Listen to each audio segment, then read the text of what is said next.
Thanks for what you do with your podcast and all the rest. You're doing a great job.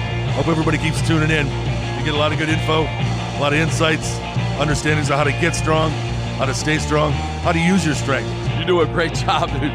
You make things better than they are in real life, I think. If you don't follow Massenomics, y'all do it. Social media, website, everything. Massenomics. All right, we're here for episode 216 of the Massenomics podcast. We are the lifting podcast about nothing, and we're going to, of course, cover how to get strong, stay strong, and how to use your strength, the usual. My name's Tanner. And my name is Tommy. Is that about what you had on the agenda, too, was getting strong, staying strong, and using your strength? You kind of actually covered it all right there. I mean, we could probably just call it quits right now, read those ads, and be done.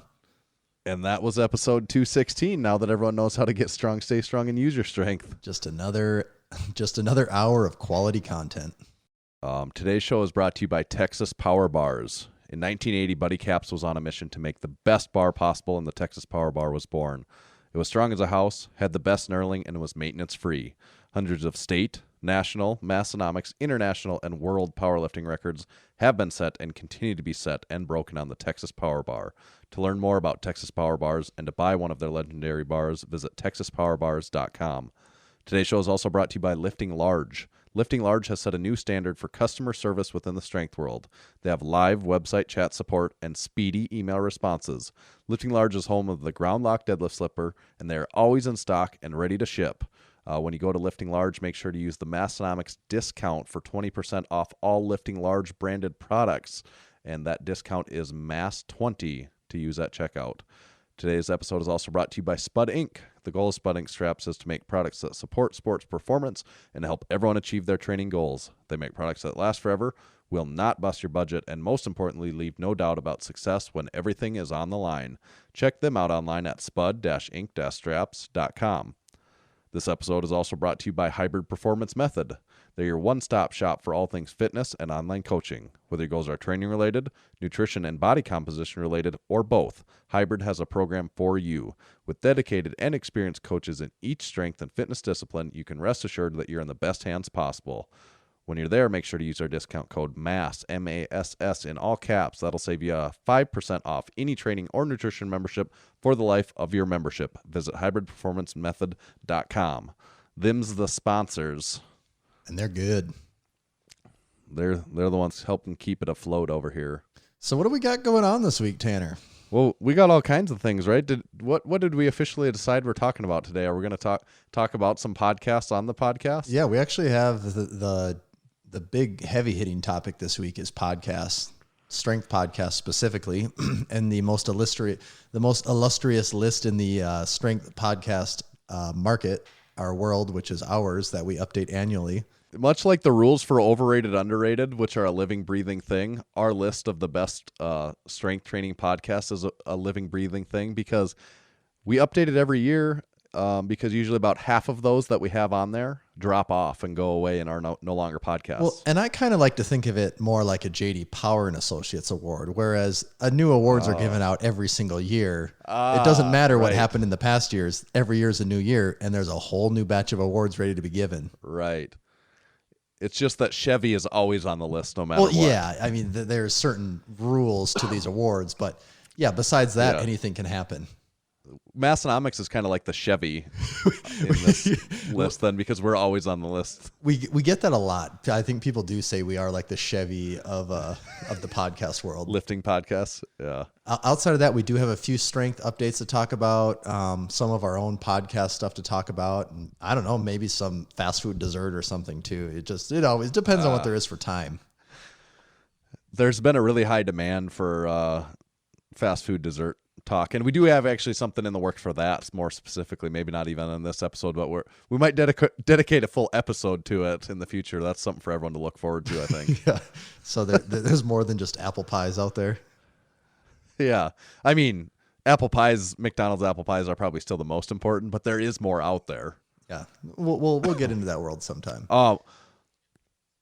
Yeah. What about the dilemma we've been in is, do we share the Road to 200 update early on in the show, or do we hold it off? But we also kind of hold off overrated, underrated. So yeah, I think maybe we should jump into it because I'm starting to get anxious about these updates, even because you keep a close eye on it, and I always let this be my surprise of the week. So I'm curious as to what's happened in the last 7 days.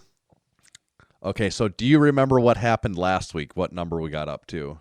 Was it like 172 or something? 170 I think it was 170. Okay. Or was it? I think it was 170. I think we went from like 160 to 170. Either way, it was like the most reviews we'd ever gotten in a week. It was a new record for the most reviews we've ever gotten in a week. And the challenge was to see if this week's reviewers could outdo last week's reviewers. And it's very close. The update is they did a very good job. I'm not sure if they actually surpassed a number or not, but they were very, very close. Because I think we were at 170 last week. We went from like 162 to 170. Yeah, maybe that an sounds increase right. of 8 to 10, somewhere in there. This week we are now at, do you have a guess based off of what I've said here? 188. I'm Not that high. sorry, 178. Yeah, I meant 8 more. 177 this week is what we're at. That's another solid week. Yeah. A very good week, and there actually were several that popped up that I'm able to read here too. So Even better. get that ready, yeah. So I guess the point being, they did answer the call. We put it out there as a request for everyone, and they came through pretty big time, I'd say. I would. Yeah. Okay. So we'll go through. I got a few here to read. First one is titled Crispy, and it's a 5-star review, and it's from HoloJam71. We'll also see if anyone has as good of a name as what was the one, something Thick Boy 69 or something like that. Yeah.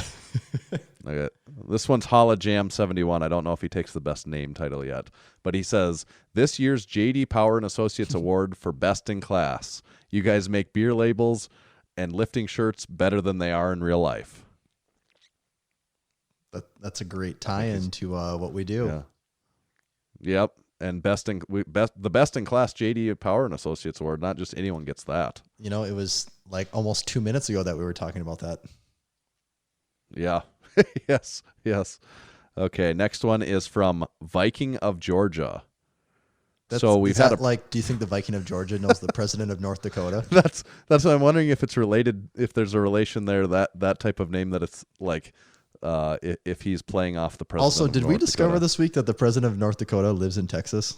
That's what, if it's in fact the same president of North Dakota, because there was someone in our podcast reviews claiming to be president of North Dakota, and now this week there was someone that made order off of the website that also claimed to be the president of North Dakota. I'm just wondering if it's the same president. You know, North Dakota, it's a pretty busy state, so I could see there being two presidents. Multiple presidents, yeah, that's very possible. And one of them living in Texas, obviously. Well, yeah, you got to have like the foreign diplomat, you know. Yeah. Okay, so Viking of Georgia titles his The Crispy Boys, 5 out of 5 stars. He says, I do have a Jeep, but my true social status identifier is doing Jefferson deadlifts in my lift shorts on my porch gym while listening to the Massenomics podcast. If your druthers dictate a calmer setting for listening, lean back in your favorite sitting chair, pop open a hot LaCroix, unbox a delicious apple pie, and prime your ears. Hope everybody keeps tuning in. Soon you'll understand how to get strong, how to stay strong, and how to use your strength. They make things better than they are in real life, I think. Highly underrated. That guy gets it. He hit all the bases there. That was great. You know, not only did he get the Kaz quote in, he also got the Donnie quote. Yeah, maybe almost, maybe still just as cool, but slightly less known, the Donnie quote, that we make things better than they are in real life. You could say that is an underrated quote. That's true. Maybe that's what he's referring to. His last words are highly underrated. I don't know if he's talking about us in the podcast in general or the Donnie Thompson quote. He's just layering this so many levels. It's hard to know. There are a lot of. I like that he has a porch gym, and I also like that he said a hot LaCroix with an apple pie. Yep. Okay.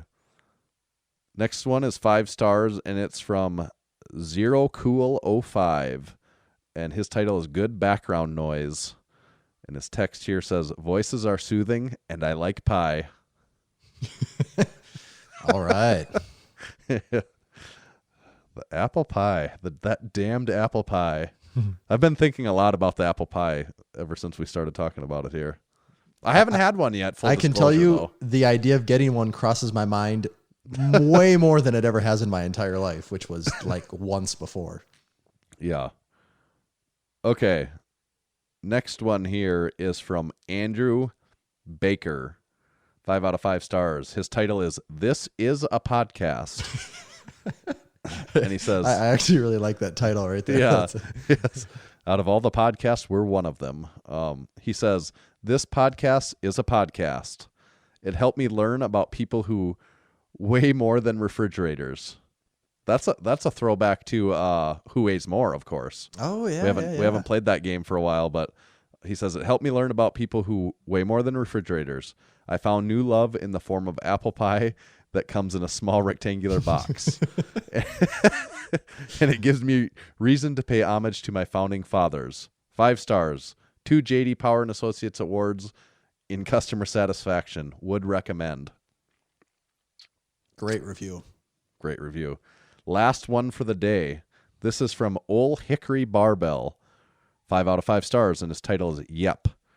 And Ol Hickory Barbell says, I mean, I'm sure there's something better I could listen to, but those things don't have lift shorts. If you're a silly goose, you'll probably be okay listening to this podcast. Thanks for what you do with your podcast and all the rest. Wow. Very good. They the inside jokes, the backhanded compliments, they were all there this week. What do you think the biggest inside joke of the Massenomics podcast is? Well, it's quickly becoming the apple pies and even the Kaz quote's really making a strong appearance lately. The Kaz, obviously the Kaz quote has been around much longer than the apple pie, but the Kaz quote just continues to gain momentum. The LaCroix has been a long-standing thing. Yep. It's maybe taken a backseat lately because we're not in the same room, so we don't get to play what's in the can like we used to. I mean, that'll come back eventually. We'll get back, and maybe LaCroix will surge more. But yeah, without a doubt, as of late, the McDonald's apple pie is The front runner. the clear leader. Yeah, right. And with, of course, lift shorts and Jefferson deadlifts also being in the conversation. Yeah, those will just always hang around, but the apple pie has been the rookie of the year so far. Yes, that's a good award for the McDonald's apple pie. It doesn't have the track record that those other ones do, but it is rookie of the year, I think. Yeah. Tanner, so that's, what are we at then? The official count 170. 177. So the gauntlet's been laid down by these last two weeks. These last 2 groups of people have both really gone above and beyond. It's been our 2 biggest week for 5-star reviews ever. We're now within 23 measly reviews of hitting on the road our to goal 200. of 200. Yeah. Hashtag road to 200. And then we all know what happens.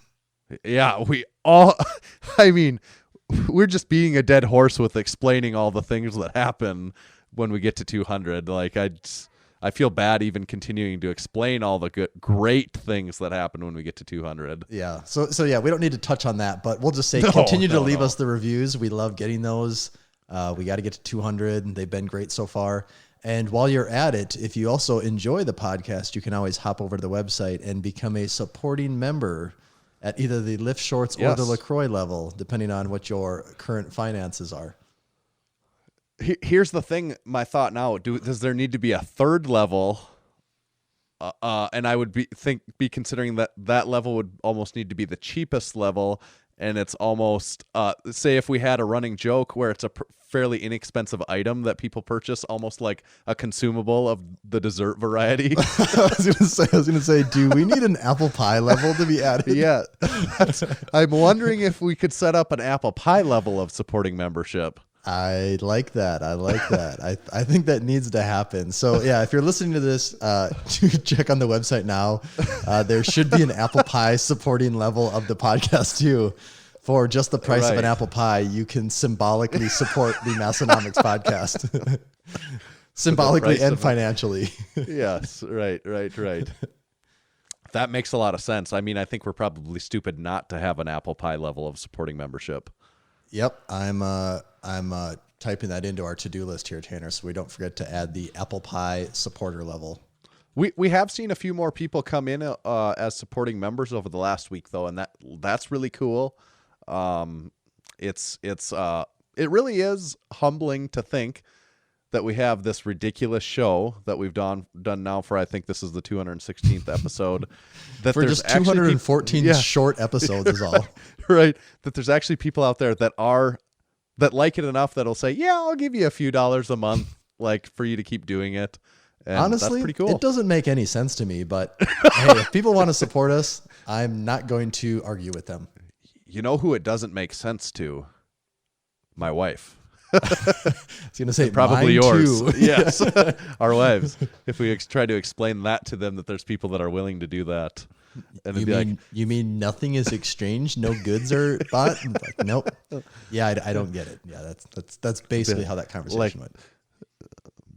So people are really listening to that. I thought you guys were just sitting down there in your basements talking to yourself for that long.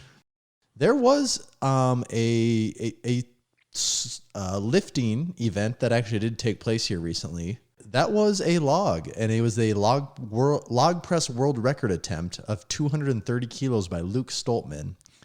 And I guess we'll get the spoiler out there right away. He did not get it, but was very, very close. Very close. It was far less publicized than the Thor deadlift, right? Like, did you see a whole lot about it? Significantly less. Like, I didn't know. I knew it was going to happen sometime. I missed the actual date, and then I saw videos after the fact. I didn't know it even took place. I'm in the exact same boat, and I use Instagram quite a bit through Massenomics and follow almost exclusively people that lift. And I think I even follow almost Luke Stoltman. as in tune as you can possibly be. Yeah. Like, I know that there's people that are more, that are more into strongman and that would have like had it on the radar and probably marked it on their calendar. But I'm pretty, I follow the whole thing pretty closely here, and it passed me by and I was like, oh, that did happen, I guess. But really, it didn't happen is the thing, is what you're saying, right? Yeah. Yeah, it really did not. But it was as close of a miss as you can have. It was right there. Yeah, as far as the lift goes, it looks like he cleans it really easy, like which it makes you almost not realize that it's like the way he cleans it makes you not understand how hard it would be to clean a 500-pound log. Yeah. Like he does that where it's like the clean is to him almost looks like an afterthought for how easy cleaning that is.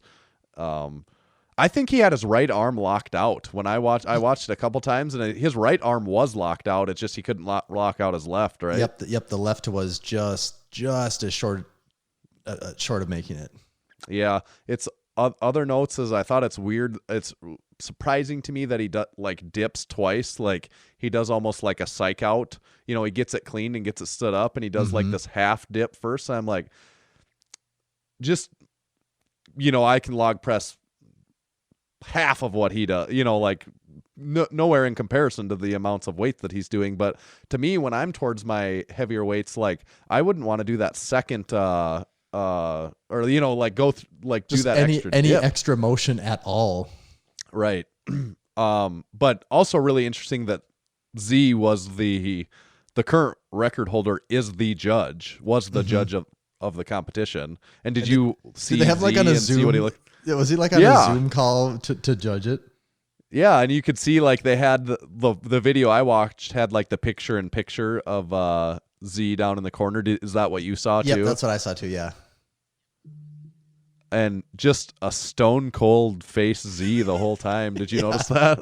Yeah, he was all business there. There is no doubt about that. My thing on that is, I think everyone would agree, or no one has any reason to not think that Z is probably as professional as they come in strongman and that sort of thing, and would try to be unbiased as much as possible. But damn, if and he didn't get the lift. I'm not saying there's any doubt Luke did not get the lift, and of course, it was obvious he didn't get the lift. But what if it would have been really close? Like, do you want the current record holder being the judge? Well, and then being on a video call too. Where there could be the slightest.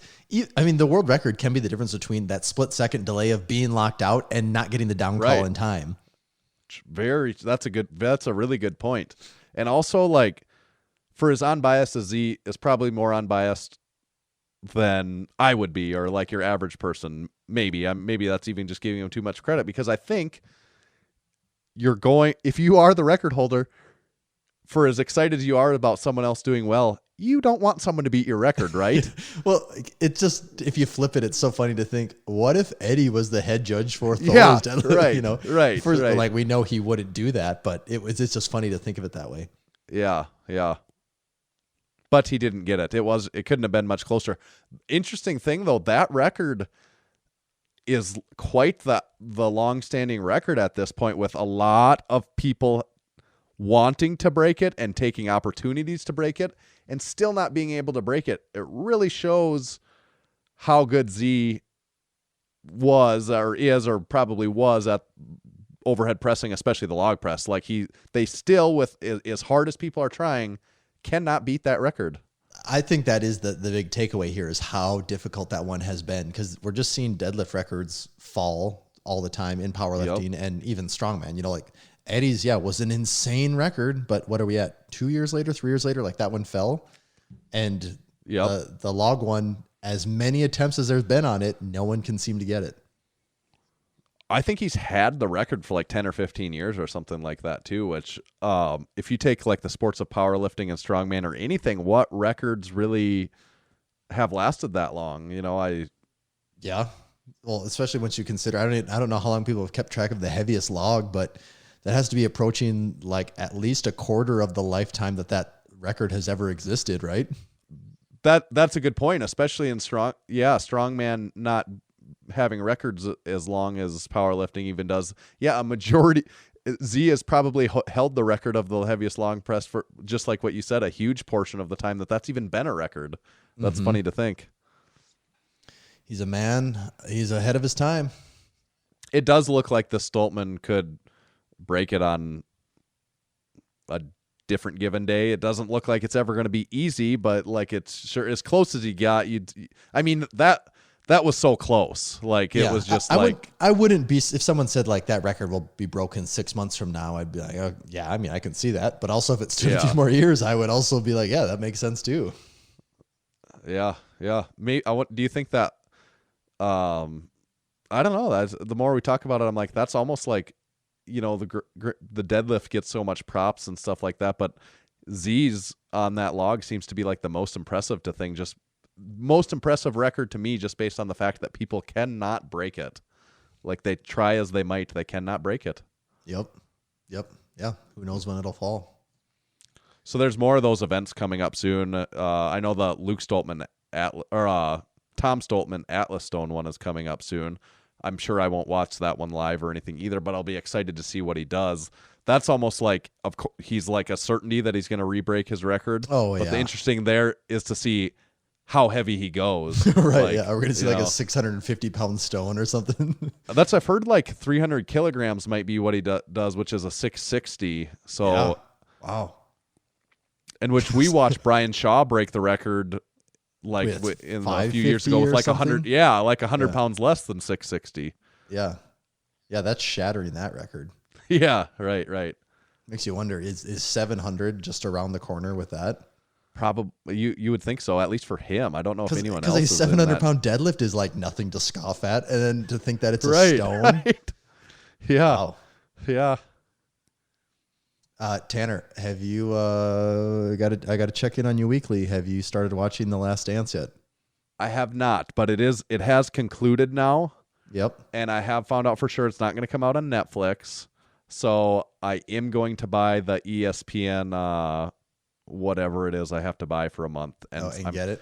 I would almost think by the time we come back next, I will have started it. Have you started it? I am on episode 9, so I'm almost done. Oh, wow. It's a good. I'm not the world's biggest basketball fan or basketball in the 90s. Like, I didn't follow it super close, being that I was, only a few years old at the time, but it's really good. I like it a lot. Probably one of the things that has blown my mind the most is just one of the many things, but they talk about his shoe deal with Nike.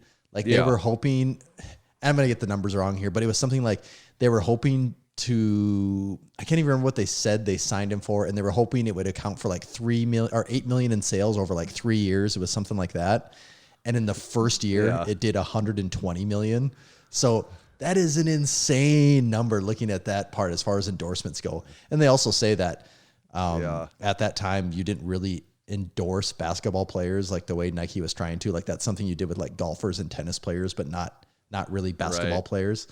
And then on top of just all of the crazy basketball stuff too, they had like all of his iconic shots in there and the whole team component and everything. So yeah, I've enjoyed watching it. It's a good documentary. It's solid.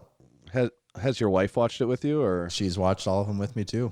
Because I could be completely wrong. I'm under the assumption that she's probably less of a basketball fan and knew much less of the basketball in the 90s, but does she still find it interesting? Oh, yeah, she still finds it interesting. There's a few episodes where she's like, oh, okay, I don't care about this as much. But for the most part, she basically hasn't complained at all. She's had no problem watching it. She's enjoyed it. Yeah. I'm really I was although I would have, over their second run, their second 3 championships, that's when I don't remember the first 3 all that well. I was aware of basketball at that time, but over their second, I really got into it because NBA basketball was the first sport that I really started caring about. Even though maybe eventually I got more interested in football, basketball was definitely NBA basketball in the mid to late 90s and into the early 2000s was the thing I enjoyed watching the most by far. So I am still really excited to watch it. Mm-hmm. There's a lot of interesting personalities that make up like those people on his team and the teams that they were playing at those point in time. Yes, for sure. I thought one of the parts that was really funny is what they're talking about when he's making the transition back from baseball to basketball and how it went pretty quick. And I thought it was so funny how it's like everyone's kind of just like ragging on. They're like, he can't come back and play. He's been playing baseball. He's not in any shape at all. Like if you're a baseball player, you're in the worst shape in the world. Like, and I think even with all these things that conditioning and your shape and your strength has changed over time. Like probably the average baseball player's physique from, I don't know, the 90s to now, depending on the steroid era and all that, I guess. But just the fact that they're like, he goes, we told him, like, if you start training for baseball, your body's going to change. You'll never be able to play basketball again. And he said, no, let me do the baseball conditioning and how much they make a point of like baseball players, almost like they're not even athletes, Right. Turns out they ended up being pretty wrong about that, though. He comes back and is immediately still the best basketball player in the world again for years. But just about, yeah. Yeah. Did they cover Dan Bell at all? How he was a ball boy for a game of the Chicago Bulls? No, I kept looking out for it, but I didn't see Dan Bell anywhere. That's unfortunate. I was hoping he made a cameo in there. Yeah, I was just hoping I'd get lucky and be like, yep, that's definitely a baby Dan Bell right there. But did they show any clips of Michael or any of the Bulls players in the gym, like where it looks like they're working really hard and then they're actually benching like 185 or something like that? Actually, they had some clips of Michael repping out, I want to say it was 205 on the bench, and I was impressed. Because anytime you see a basketball 6'5", 6'6". Yes, anytime you see a basketball player benching, it's the most ridiculous looking thing because the range of motion makes no sense. It's so far. It's longer than most people's deadlift, Yeah. But yeah, they showed a lot of time in the gym. A lot of lifting gloves were worn. Yeah. Especially in the 90s. Yeah, it also makes you realize that how far gyms and weightlifting equipment have come in 15, 20 years. Yeah. Whereas you look at it, it's like, God, most high school gyms are nicer than the pro gym that where they the have. Chicago Bulls. Yeah. Yeah. Also interesting. Like I haven't watched it, but I just know Michael. It's notoriously burned the candle at both ends as far as a professional athlete perspective, as far as being the best professional athlete in the world at the time. And the guy was out, staying up all night gambling and like doing, I don't know how much they talk about in the documentary and that sort of thing. But now like LeBron James does everything in the world to try to like recovery related. Right. Like, and bring his body into peak performance. And Michael's like, yeah, also shows like the freak of nature he was and could do whatever he wanted and still be way better than everyone else. They do make a point right away, though, of him saying when he first came to the Bulls how they were basically like the trash team of the league. And one of the reporters called them like the Chicago like traveling cocaine circus because it was like a known fact. All the players were like doing cocaine and drinking and smoking. And he even talks about it. He's like, oh yeah, at halftime people would be like smoking cigarettes and drinking. And it is surprising the number of times, though. One of the things that did surprise me a lot was how often he is smoking a cigar. Yeah. Like you don't see, you might see someone like LeBron or someone like that now. All right, they win a championship, they might have a cigar, but you don't just casually always see them smoking a cigar. Right. He is casually just smoking cigars. Yep. I'm excited to watch it. Yep, I will recommend it, Tanner. So you don't got to worry, it's not bad. In case you were concerned about that, just don't ruin it for me, but maybe this might be. I'm a not going to spoiler tell you alert. how the second do three-peat run goes. Do they beat the Jazz that second time? I'm not going to tell you. You're going to have to watch and see. All right. I guess I'll have to find out. We're gonna move on to podcast stuff, but before we do, we're gonna hear some fantastic ads from our sponsors. Ooh, sweet. Today's show is brought to you by Lifting Large.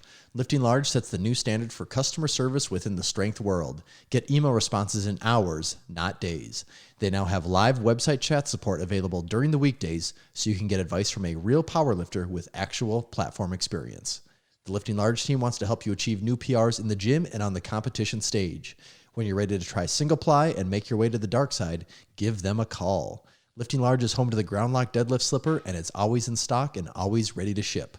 Massenomics listeners can save 20% on all Lifting Large branded products by using discount code MASS20 at checkout. That's MASS20 to save 20% on all Lifting Large branded items. Place your orders at liftinglarge.com, and you can follow them on Instagram at liftinglarge.com. That's liftinglarge.com. The Massenomics podcast is also brought to you by Spud Inc. and the Safety Squat Bar Strap. The Safety Squat Bar Strap is the perfect strap to keep in your gym bag if you don't want to fork out the cash for a safety squat bar or if your gym doesn't have one. The Spud Inc. Safety Squat Strap is simple to use and just attaches to nearly any bar you own, whether that's a Buffalo, Defalo, Rhino, Camebird, or a classic straight bar. And don't worry, the Safety Squat Bar doesn't make squatting any easier than a normal safety squat bar, so you're going to have your work cut out for you. It will still fry your mid and upper back, but it is much easier on the shoulders than that nasty old straight bar. You can even put your forearms or elbows in the straps and squat with no hands if you want. Check out the Spud Inc. Safety Squat Bar Strap online at spud-inc-straps.com. This episode is also brought to you by Hybrid Performance Method. If you've been training without a coach and have been looking for a competitive edge, remember to check out hybridperformancemethod.com. Hybrid has 15 different strength and fitness programs covering everything from powerlifting and strongman to gymnastics and general fitness, all included in one training membership. That's not all. Hybrid also offers one-on-one personalized nutrition coaching that uses lifestyle habits and a flexible approach to shape your nutrition plan around your current lifestyle, instead of turning your lifestyle upside down in order to support unsustainable habits that only work in the short run the way most programs do. If you're ready to take your training, nutrition, or both to the next level, use code MASS, that's M-A-S-S, in all caps, for 5% off membership to all programs for the life of your membership. And last but not least, today's show is brought to you by Texas Power Bars. Buddy Caps first started lifting weights in the late 60s and began powerlifting in the mid-70s. At the time, he was working for Image Barbell building gym equipment. Around 1976, a local machine shop started making Olympic bars for them, calling it the Image Bar. In 1977, Image Barbell became Champion Barbell. It was then that Buddy started looking at the bars with the intent of changing them for the better. In 1979, Buddy bought his first lathe to begin addressing the known issues. In 1980, his passion, drive, and purpose now had a greater mission. Buddy set out on his own to make what he believed was the greatest bar he had ever seen and trained with, and the Texas Power Bar was born. It was strong as a house with the best knurling and was maintenance-free. Hundreds of state, national, international, Massenomics, and world powerlifting records have been and continue to be set and broken on the Texas Power Bar. To learn more about Texas Power Bars and buy one of their legendary bars, visit texaspowerbars.com. Thank you to our sponsors. Should we talk about podcasts a little bit now, Tanner? Yeah. Yeah. Actually, Let's talk you know, about the best. One podcast. slightly unrelated thing in podcast news. Did you catch the podcast news this week, Tanner? Did I catch the podcast news? Well, Joe Rogan of the Joe Rogan Experience podcast recently signed a deal with Spotify for them to be the exclusive provider of his podcast. So you can't listen to it on Apple Podcasts. You can't listen to it anywhere else. You can now only listen to it. Or I don't know whenever the deal kicks in, if it's now or next week or whatever. Yeah. But so it's exclusively on Spotify. So you have to have the Spotify app to listen to it. He signed a deal for $100 million with them. Oh, wow. So is that an indefinite time? I don't know. I don't know what the timetable is on it. I didn't look that close into it. But wow, $100 million. That is crazy for one podcast. Wow. They awesome. do estimate, like this thing was estimated that, I don't know if this is estimates or real numbers, but supposedly his podcast it brought in $3 million in ads per month last year. It's a lot of ad money. Dang. And he'll still be getting that. Yeah. So yeah, that's the thing is Spotify is trying to buy up these things because they're going to make money in ad revenue. Whereas with music, they can still make money in ad revenue and all that, but with music, they got to pay royalty fees back to the record labels. There's no record label to pay a royalty fee to here. So, right. I mean, if Spotify wanted to offer us even like 10% of that deal, I would consider taking it. I would be all about it. I mean, on a fundamental level, I'm totally against what this is because all it is making content harder to get for people that it doesn't need to be. It's artificially making it tough to get. I don't like that part of it. And it's like, oh, okay, our podcast's going to turn into the same thing like we have with, okay, yep, I like this podcast and this one, but I need my my Disney subscription podcast. I need my ESPN subscription podcast. I also need, it's like, that sucks. Yeah, I don't want it to go that direction. Like that. But unless we can profit off of it. Unless I'm profiting directly off of it. I hate the idea. As far as a consumer, I do not like that idea at all. That sounds terrible. Yeah. Supposedly, like I pay for Spotify Premium already, and I'm still against the idea of this. I don't like Spotify getting into this game of making podcasts something that like a single platform owns. But supposedly with Spotify and with their podcasts, you don't have to have a premium membership to listen. So it's not like you're completely gated off from it. You just now have to have the Spotify app where they're collecting your data and selling that to make ads, which is kind of obnoxious. Yeah. So we got something to shoot for now. We got the road to the $100 million deal. Well, it starts with 200 podcast reviews, of course. Yeah, that's when you start popping up on people's radars once you get to that 200th one, as everyone knows. Right, exactly. Okay, so talking about some podcasts now that make significantly less than $100 million, but are probably no less entertaining though. This is the 2020 version of the Massenomics Top 10 Best Strength Training Podcasts. Is this now our third year doing this? Yeah, this is our third year up, and like we said before, we do have to update the list every year pretty extensively because for the biggest reason, just as podcasts in general, like they just don't always continue to exist. There's a turn rate in this industry, and there's certain things that you can count on, and that's that a lot of podcasts will disappear, and the Massenomics podcast never will. That's what I would say is through it all, we've gone through a lot of podcasts on this list, but one constant at least has been the Massenomics podcast. Well, Massenomics and Iron Radio, but we'll get to them. Radio. We'll get to them as we go through here. So, and we have updated some of them that dropped off. Some of them that dropped off too. They maybe still somewhat exist, but they like quit. A common thing I've noticed is people just like halfway quit, where like the feed's still there and they maybe put something out on occasion. But yeah, like having a back catalog, sure, that's fine. But when you produce like a few new pieces of content a year, it's not exactly a living podcast, and it's a hard one to make a recommendation on when there's not new stuff coming out. This isn't putting it out there in a negative way, but one, for example, that was on the list last year that's not on the list this year would be Chad Wesley Smith's Juggernaut, and that was one of the first ones that came to mind for me too. Right, and it's just they can't really be on the list anymore. They really don't like I don't think like him and Max make podcasts anymore. Like Chad does like his Beers with Chad thing sometimes. It's just kind of random and infrequent. So they've obviously shifted away from the podcast as something that's because they're still doing tons of other things, of course, but from a time and or money perspective, they must have decided that the podcast was not the most important thing that they're doing. They're not as dumb as we are. They don't just keep hitting their head against this wall and wondering what's going to happen. But I don't know if they ever hit 200 podcast reviews or not, like we were going to. So they probably did it, and that's why they failed, because they didn't get to 200. So without any more delay, let's get into the list here. Full disclosure, my podcast consumption just in general lately has been down a lot.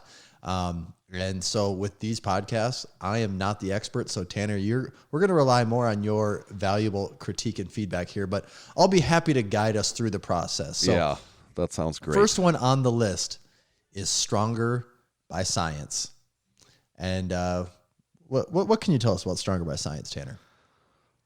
Stronger by Science is maybe I've mentioned this before, is maybe my favorite lifting related podcast. This list, I would say, is in no particular order. Coincidentally, this one is currently maybe my favorite lifting podcast, and it's with Eric Trexler and Greg Knuckles. And they're both extremely intelligent individuals, and they talk a lot about detailed strength training and nutrition, and they cover a lot of studies, a lot of scientific research. But, or all that being said, they are very funny. Like they have this really good, humorous, like dry or deadpan humor that is really funny. They are like legitimately very funny, and like it makes that stuff that I'm some of those things they talk about maybe on the surface I think I'm interested in, but if I listen to someone else talk about it after 5 minutes, I'm like, just kidding. This is very boring. Yep, this delivery is all off. Yeah, and checked out. Right. And with them, they really interest me in these topics that I otherwise might not. Someone else, their delivery may not hold my interest, and I would say that's what they're really good at. And they bring in a mix of, it's almost kind of like us, except for they have serious stuff they talk about too. In a way, like if you took away all of the serious stuff, you kind of are left with our podcast. But like they have a mix of like I said, like these interesting scientific research and studies, and they're both well educated in these topics, and they are experts. So it's interesting to hear their perspectives, but also very, very humorous in a style of humor that I really appreciate. And that's not exactly an easy thing to do. So if that sounds like something you're into, I think that would be one of the first ones you should check out on the list. Yes. I highly recommend that one, in all honesty. And then one that's also a little more on the science-y, serious side would be Iron Radio. And they are also one of the only ones that can say that they've been on this podcast list every year for us. Every time. Yeah, that's worth noting. Any of them that have stayed here every time, I would guess it'd be us and them so far that I come to mind. But yeah, I think the note on them. This is also an article too. You can check this article out on our website, and there's a little description about all of them. But I think they've been doing it for 11 years, and I don't even know what the number of episodes that they have out. But I don't think they've missed an episode in like 11 years every week, which is just pure insanity. That actually is crazy, like hard to comprehend. Yeah. Following them up though is another podcast that does extremely well at producing an episode every week, and that is the Massenomics podcast. I've heard of these guys. I've heard of these guys.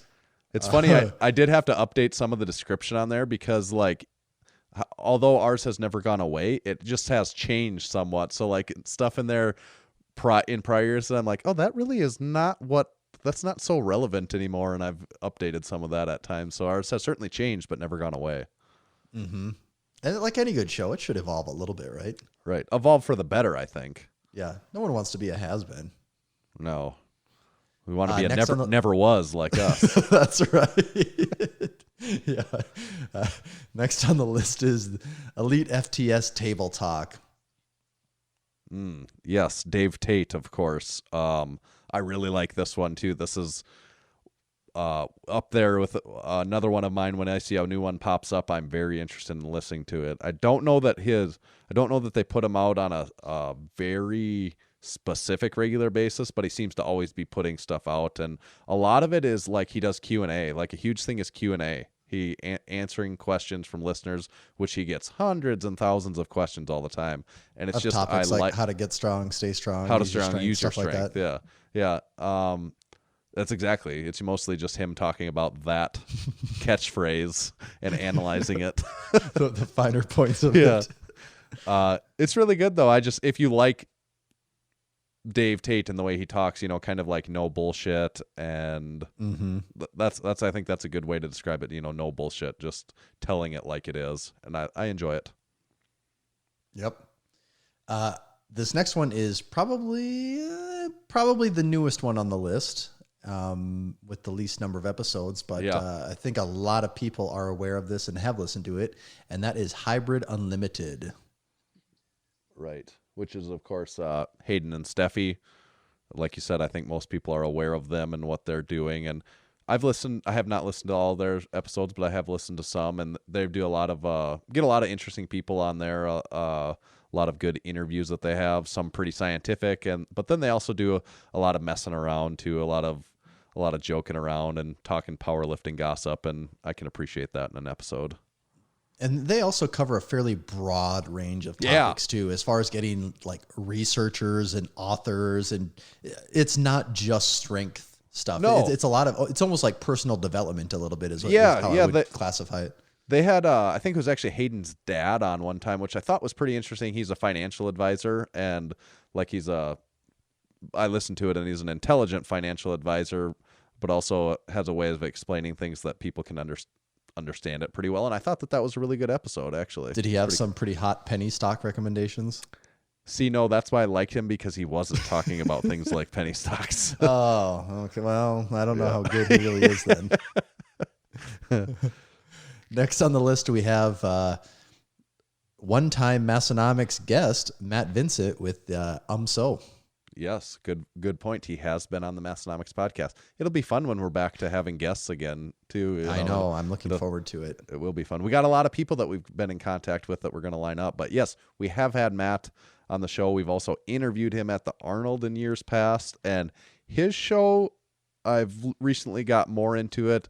Pretty interesting. Like his is all traveling. Like he's never doing phone calls. He's going basically all around the country, all around the world to talk to people, and a lot of, he's like pretty chill. I mean, we know based on our conversation with him on our show, like that's what he's like on his show. And it's a lot of it's like based or has bases to strength training and nutrition and that sort of stuff, but he goes more into just living life and hanging out. Quite a bit of his personality shows. Yeah. And I guess just from our experiences with him, he's always been really nice to us, and he's a supporter of ours, and that makes me more interested in hearing what they have to say, so I like it pretty well. Next up, we have Strong Talk from Starting Strongman. Was this on the list last year? This was on the list last year, I think, too. And that's from Cale Beck, of course, who he's Super Bowl commercial famous this year. Cale Beck of Facebook group Strongman fame. Yeah. And his podcast anymore, all it is he talks about upcoming big strongman events, and then he reviews strongman events. And a lot of times it'll just be like a 10-minute thing. He'll recap, like he recapped Thor's deadlift, or he'll talk about Thor's deadlift before it happens, or he'll talk about World's Strongest Man before it happens. And I like it because it's just like I get some interesting strongman news out of it that I wouldn't really catch otherwise. And it's just like 10 minutes out of my day, and then I kind of know what's going on. Which is a great thing to have someone giving you some information on strongman stuff, because there's not a lot of resources out there that do that right now. He pretty much is the resource and has been the resource. So next podcast, we have the Brocast, and I think they were on the list last year too, weren't they?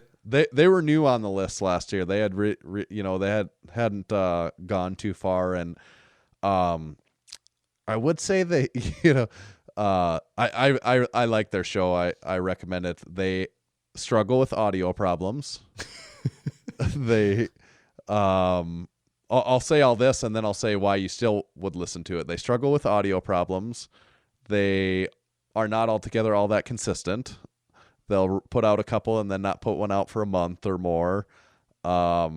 They don't do near as good at reading their sponsor ads as we do.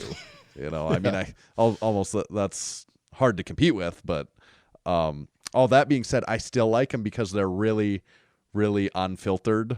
And like the way that Brandon Allen is, he says anything he wants to, irregardless of how that's going to make people feel about him. He has no filter, and nothing's an act with him. Like he says, he's probably lost many followers in his life because he does not filter anything he says. But I think that that's interesting. And from a powerlifting perspective, sometimes, it's interesting to hear people that are very opinionated sometimes. Yep. So I think that's cool. Next up is another podcast that we have featured in some way on this show before, and that is 50% Facts with Jim McGee and Silent Mic. Yes, Jim McGee, who we had on the show not too long ago. I like that one. Same way we've talked with Jim McGee many times over the year, so he's in that same category of I like listening to his show because we kind of know him. So it's just interesting seeing what they're doing and what they're up to. And I always listened to the Powercast back in the day when Silent Mike and him were on there together. And I liked that they got back together and started a show. So I like hearing what they have to say. And they don't always follow that 50% facts format. More lately they've just been riffing or having just normal interviews and that sort of thing. But I like it either way that they go about that. I think it's interesting because I like listening to those two talk.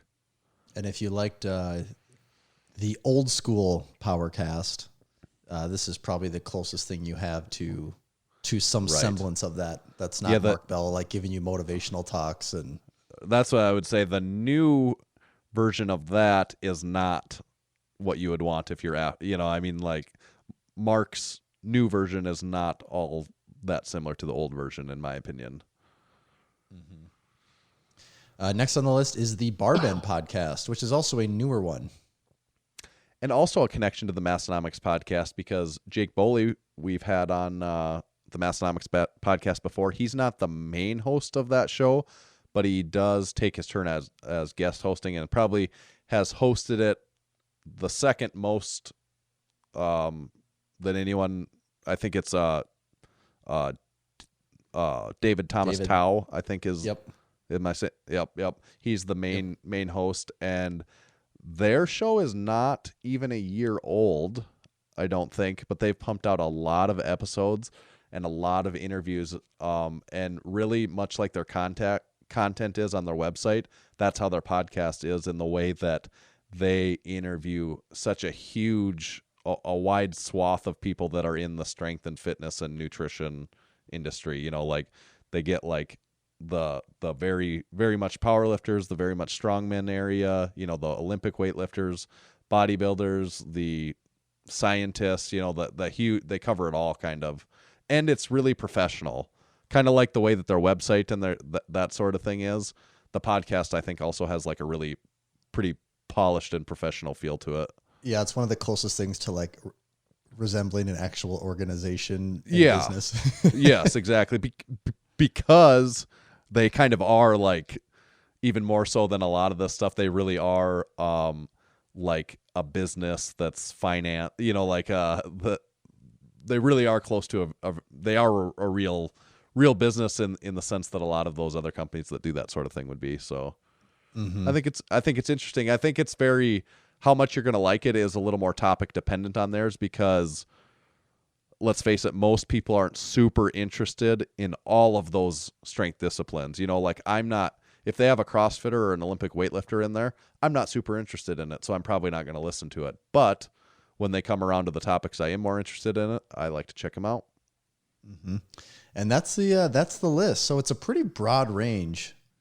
I think there's something for everyone there. And depending on what mood you're in, whether it's more serious, something fun, something not super, even focused on strength training, there's something for you in all of these. So I would say if you haven't, hop on, download them, give them all a listen, and you'll find out in a hurry if that's something that is a show that you're going to want to listen to regularly.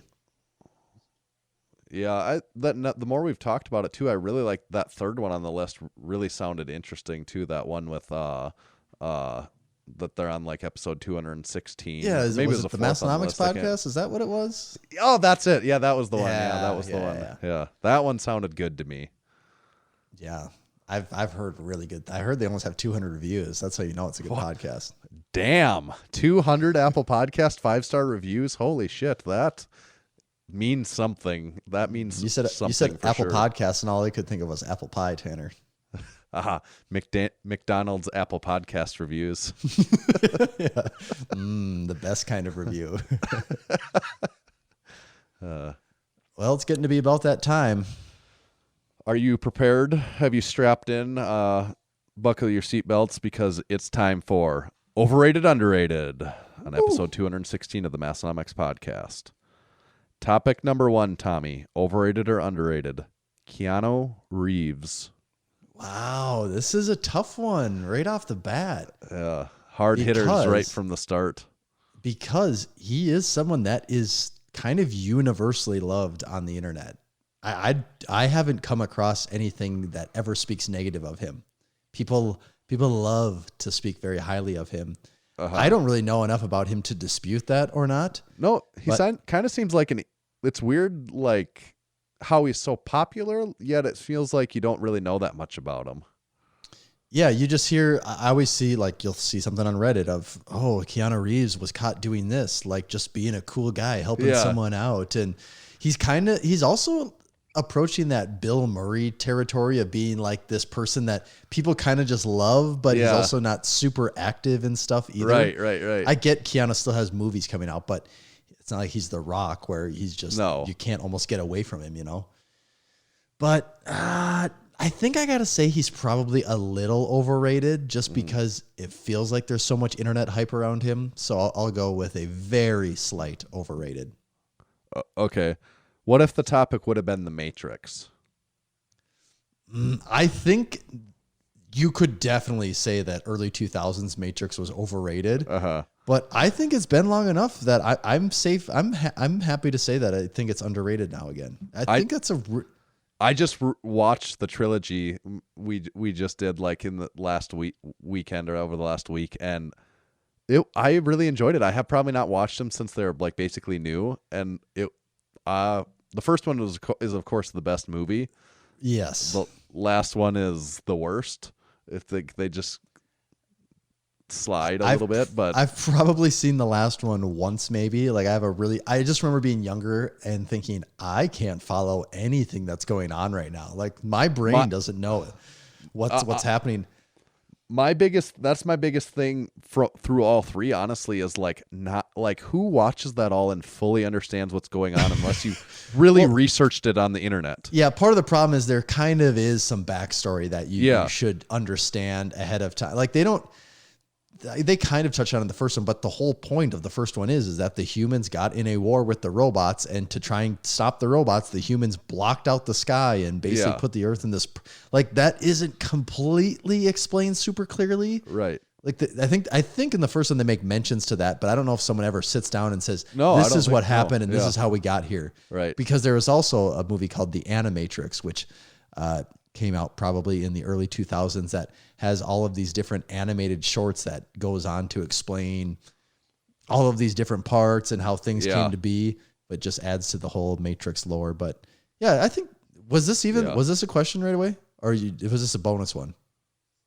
This was just a bonus. This was an add-on. Okay, to yeah. Keanu I think The Matrix is underrated though. Like it has a definite look, and I think it shaped a lot of what happened for movies in the 2000s.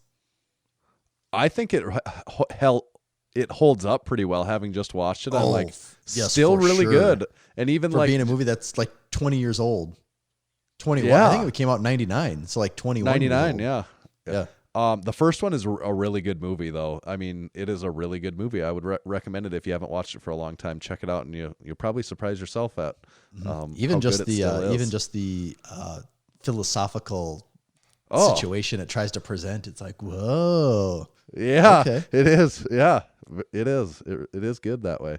I probably appreciate it better now being in my 30s than when I was, 13 and really understood it even far less. Guns, kung fu, slow motion. Yeah, like that was my takeaway. He out just of it. stopped the bullets. Yeah. That He was just put his in fifth hand grade. up and That's they what I fell. took from it. Yeah. Okay. Overrated or underrated Jeeps? Jeeps.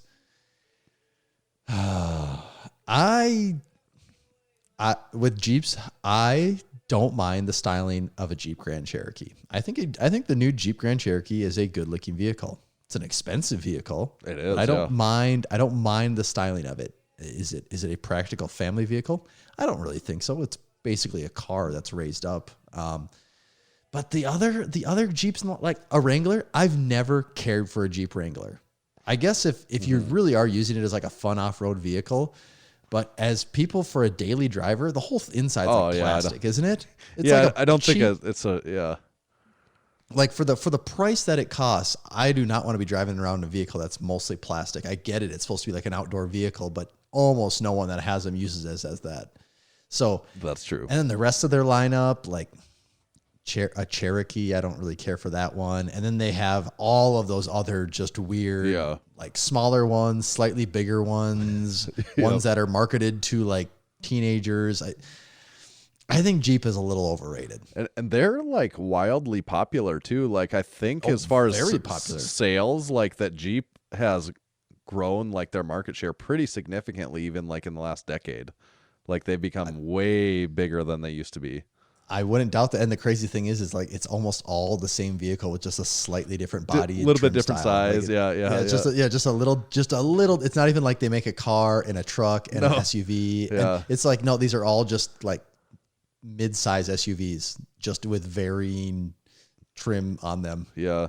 Similar, not completely dissimilar to like the Harley Davidson effect, is like the Jeep effect is a little bit like that, where it's just like, it's a Jeep. Like it's kind of like, Harley Davidson. They actually have a surprising number of models, but they're all sort of just fractionally different from each other. Yep. And there's like, so with that being said, though, I would drive a Jeep Grand Cherokee. I would drive that vehicle. The other ones, don't do it for me. Okay. But so I am saying Jeep is overrated. Okay. Overrated or underrated Razor scooters? It's actually really funny because I was on a walk like 2 days ago through my neighborhood, and there was a surprising number of Razor scooters laying on the sidewalk that I had to go around. And I remember thinking, when I was a kid, a Razor scooter was the coolest thing in the world. But I don't know if they actually make a comeback, like if scootering is popular with kids, or if it's just one of those little things that everyone has because it's just a cheap everyone thing has one. I think literally every kid has at least one. Do you know what they charge for a Razor scooter nowadays? We have one in our garage, but I don't know how much it costs. I'm not really sure. Like, let me get to the bottom of this. When I was a kid, I'm pretty sure they were like $110. I think they were expensive. What? I could have swore they were $100. 40. I could have swore a Razor scooter was $100 when I was a kid. Dang. Well, they have different options, several options, but the cheapest one starts like $30, which is what it should be. Yeah, right. The most expensive one they have, it looks like, is $100. They have a few in the $40. Oh, actually, no, they do have one with air tires. That's $130. The one with the wheelie bar. Can't forget the wheelie bar. That classic piece of a classic modification, so you can do those wheelies. Yeah, for the most part, they're in that 40 to 60 range for the Razor scooter. Okay. I do think Razor scooters I think they're overrated, and they're not. It's a tiny little scooter. It's nothing fancy, but if that's what it takes for kids to play outside, I'm all about it. They do have a dirt scooter for $300. Dang. Yeah. So they have a pretty diverse range. I think Razor, the brand itself, is probably a little overrated, but that's what I'll go with, overrated. Okay. I'm just saying you're not gonna catch me scooting around town on a Razor scooter. Right. Overrated or underrated local radio? Local radio is so overrated. This is what blows my mind about local radio. Okay. Look at first I'm going to go with the cons of it because you can make almost an endless list. All right. Local radio compared to my phone. Worse sound quality. Check. Worse diversity in playlists. Check. Lack of control. Check. Frequent ads. Check. Annoying ads. Check. Ads that I don't care about. Check. And that's just getting started right there. Like, Just right off the top of your head.